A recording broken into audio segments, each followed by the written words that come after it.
The Apple Vision Pro still has a lot to be worked on before the hardware is released, with many features announced at WWDC to receive lots of attention in the coming months. Apple's slick presentation launching the Apple Vision Pro showed off many of the features of the headset, while demonstrations of features to attendees were promising.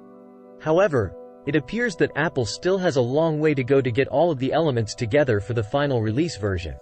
According to Mark Gurman in the Power On newsletter for Bloomberg on Sunday, the demonstrations showed off the most polished parts of the Vision OS operating system. Many elements, such as in-air typing and adaptations of core iPad apps, still need work. There is still more to do in relation to 3D video content, third-party app support, the handling of prescription lenses, comfort, and the all-important eyesight feature. While Apple used a smaller team to develop the headset pre-launch, due to its culture of secrecy, it's now bringing in thousands more employees to improve the project. This includes internal testing of the hardware, though that too is still limited to senior engineers and executives. Subscribe to Apple Insider on YouTube. Subscribe to Apple Insider on YouTube. For core apps, developers of iOS and iPadOS versions are making new additions for Vision OS.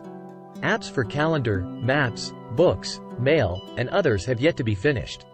Eyesight, the feature that showed the user's eyes on an external display, wasn't functional on demonstration hardware. Again, Apple is now expanding the number of engineers working on it to make sure it works properly.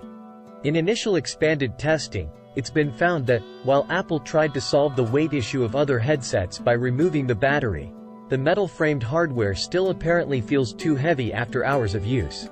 As a comfort fix, a second strap that goes over the wearer's head is on the way, but one that could be offered as a separate accessory. For marketing, Apple will be making dedicated areas for demonstrations and for customers to select the right sizes of bands and light seal.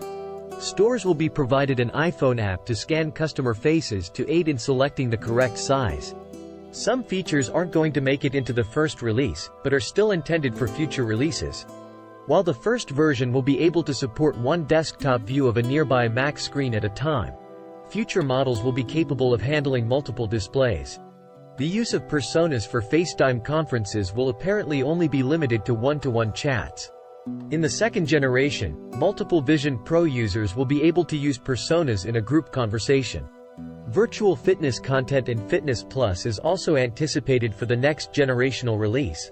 Apple is probably a long way away from its next headset launch, but it has already shifted some employees from the original Vision Pro to the newer models.